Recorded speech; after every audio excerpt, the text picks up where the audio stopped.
Hi, team. Lucy here from Socially Constructed. For those of you who don't know me, I work in regenerative leadership and I am often found with organizations like NATO or Fortune 500 companies just trying to support their teams and their leaders become the kind of most grounded, most productive, and the healthiest version of themselves. And I really wanted to do these lives because I am having so many conversations with so many colleagues, peers, comrades, clients, all the lot of them. And everybody is super reactive because the market is all over the place at the moment. And it feels as though there is just so many interruptions. We're being really reactive. We're being pushed around. We don't know where to start with our work. We don't know where to finish, and we're feeling exhausted and tired. And I really, truly believe that we should come together in periods like this and we should try to support ourselves. So, this week, I would like to discuss. My topic was I'm surrounded by noise and I can't think. This theme that so many of us are experiencing. And I want to offer some insight on this and a couple of actionable steps to be able to help us deal with this. But before I do that, for those of you who are watching live, I would like you, or not, entirely up to you, just to take a moment, just to stop where you are and either one, stop multitasking because that's the fastest way to exhaust yourself. Stop multitasking and then just pause. So if you're watching on your phone in bed, just lie there, okay? If you're at work, just take a moment just to stop, get your breath, all of that type of a thing. And then I just want you to look around the room and I just want you to notice three things in your environment. You could slowly turn your head to the left, scanning your environment, and just pick three things that you can see. You can mentally whisper those things to yourself.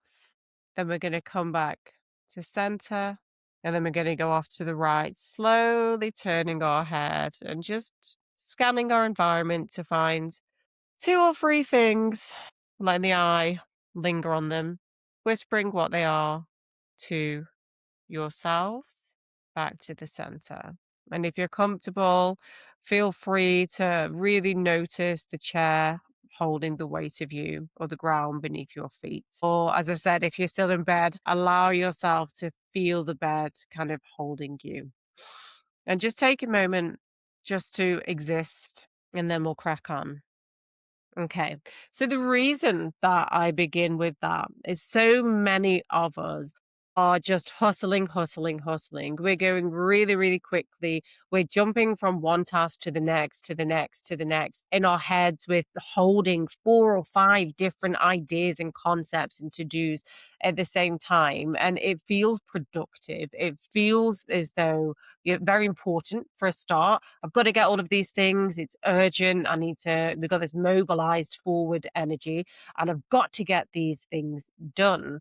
And we forget to actually pause and to slow down and to kind of prioritize being in the present because it feels as though it is an indulgence or there's no time for that. We've got to keep going on because we don't realize or we forget that slowing down, connecting with ourselves or our environment and allowing these regenerative pauses are the tools that will actually help us survive and thrive in high pressure and high performing environments, particularly when we are surrounded by noise, as we all currently are. First and foremost, before we discuss the idea of there's too many interruptions, there's too much to do, or there's so much to do. We've got big, audacious goals. We have pressure from the top, we have pressure from the sides to make our targets and to get things done. First and foremost, I want us to recognize that when we are operating under sustained pressure, well, the majority of us can have a tendency to kind of like blame ourselves for not being able to do everything all at once. We feel as though we should be able to support the family, to look after our parents, to get the work done to the best standard possible, to make time for friends, all at the same time and at the same great standard. And when we start to drop balls and make mistakes, we blame ourselves. Well, I need to try harder, I need to double down, or it's my fault because I took the foot off the gas for 2 seconds, or it will be better once I've had the holiday. And this is not true, friends, whatsoever. We blame ourselves for a systemic issue. Okay. So most systems have evolved to just keep pushing, go forward momentum, keep going, keep digging, keep doing. And many of us are kind of under resourced and over pressured. And we are not designed, we're humans, we're organic matter. We are not designed to march on relentlessly without pause, although the systems that we are in do encourage this. Okay. So, first and foremost, do not blame yourself when you feel overwhelmed or like you're dropping things, and don't individualize it and make it your fault. You are trying to operate in a system that isn't designed for human flourishing or high performance. Okay. And if you think, particularly if you've got a family, you're trying to exist inside your system. You have got your family, you have got your work, you have got your hobbies, you have got your community projects, that kind of a stuff. And then if you have a family, our children are then operating inside of their systems. They've got their sports clubs, their cams, their hobbies, their friendship stuff, and all of that comes with pressure systemically. And then we can put that out as well, looking at our maybe aging parents that we're trying to support. And we are carrying the weight of all of that. So that alone is going to force reactive behaviors where we feel like we're drowning. If you are in charge of a team, if you are in a power position, please do take note and think to really maximize like the team's performance and to ensure that your team feel safe and well. You have got to look at the structure that you're actually putting in place first and foremost. Are your team having time to recover properly? Are you looking at the way work is divvied up and the expectations that your employees and team members have on how contactable they have to be, when they have to get to their emails, their turnaround time on things? Is it realistic or not? So, first and foremost, if you're in the power position, think about the structure for your team. And then, as individuals, whilst the system puts the pressure on, we're still in them, right? So, we've got to do what we can to kind of thrive in these spaces. So, the first thing that I'm going to ask you to do is going to feel icky and counterintuitive. And I'm going to ask you to slow down and to really prioritize time in the present moment with yourself and on a task as well. When we are surrounded by noise, we feel overwhelmed and we can't think. The natural response for many is like, just go harder. If I just get this task done, then it's going to be okay. Or we might collapse and we just can't do anything. And therefore, it builds up, the tasks builds up, and the work builds up. Okay. And this is because we are stressed. And so the brain, instead of being able to think accurately and clearly, it's kind of double down on the stress and we lean into it. And we have this upward spiral of reactive stress behaviors, thinking, I'll just hustle harder, and it will get easier. The hustle is just going to get bigger and bigger and bigger and bigger, or we're going to feel more collapsed until we end up getting on holiday and then we're going to get sick. Okay, so I need you to prioritize slowness. Okay, when we go slower, when we do regenerative regenerative behaviors, that actually gives us the mental bandwidth and the capacity to do more for longer going forward.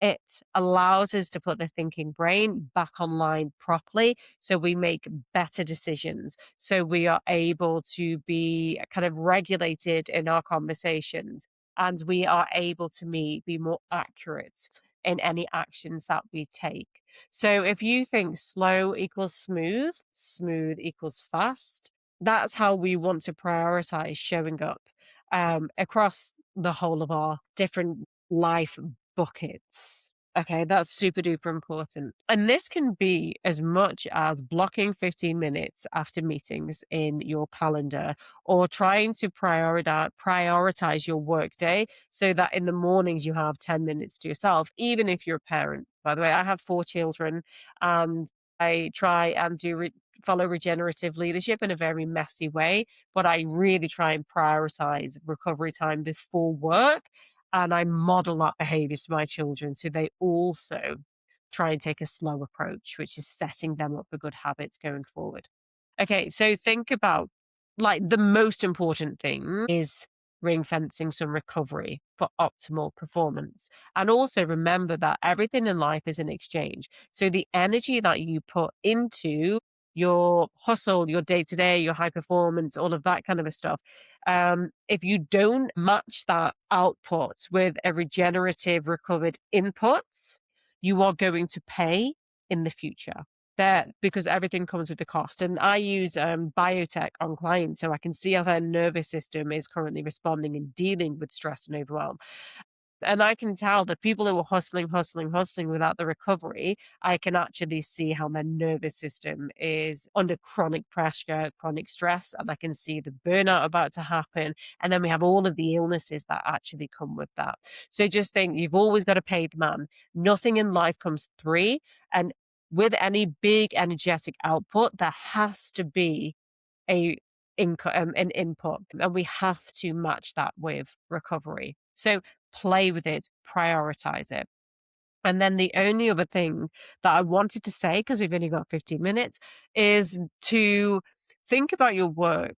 Most of us are going into our lives, our workplaces, like reactive, because we have optimized our lives so much that all that's happening is our attention is getting like ripped away from us. So we have our emails on our phone, we have our notifications. We feel that emails are, what we worship and that we have to be present 24 hours a day. You are an organic being. You do not have to be present for anybody 24 hours a day. And even when this system pushes for that, remember recovery is what optimizes the performance. So if you are continuously contactable, then your output is going to be low quality because you're going to be too exhausted to be able to do that. And again, like I said, if you have a family as well, then you're already starting the day potentially depleted because you've already had the morning battles. You've already had to think about everybody else's schedules. You've already used that brain battery to such an extent that you're not entering your workday at like 100% firing fit. You've already drained that battery. Maybe it's to 70%, maybe it's to 90, maybe it's to 50. Okay.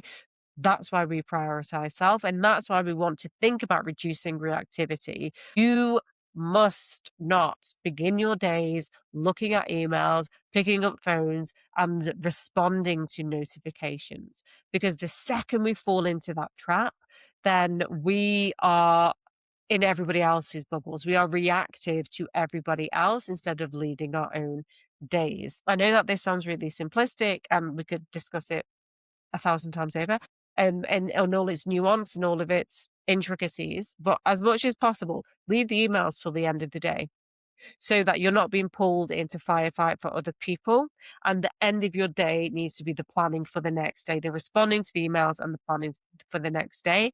And the beginning of your day, when you hit that office or hit whatever the task is all about prioritizing you, workload, recovery, and then working through your actual work and thinking all of this stuff that drags my attention away from me, the Teams pinging, the emails, the phones, the Slacks, where possible and when possible, even if it's just for half an hour, we mute the notifications. We have got to do that because our job is to access deep work where we can problem solve, be creative, and be innovative.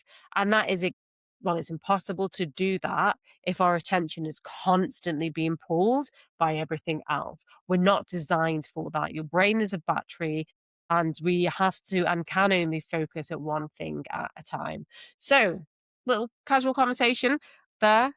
Definitely ask if you've got any tips, tricks, or insights, please do share them with me. You can slide into my DMs or whatever else. I'd love to hear it. But I suppose the crux of this is you're not alone. Everybody that I'm speaking to feels stuck on this hamster wheel of reactivity, and they feel like the more effort they put into getting through the workload or getting on top of stuff, then the faster they're going to feel regulated and able to rest and recover. That's not how it works. The faster we go, the faster we go. And we'll get whatever we are working against is going to keep coming. To truly thrive, we have got to get uncomfortable, prioritize recovery as the strategic tool to help us survive in this pressure and to think well and to think clearly. But that's it, friends. I hope you have a wonderful day. I'm going to go and take some of my own advice and really focus on what I actually want to get done without looking at those emails and prioritizing some time for me. Take it easy.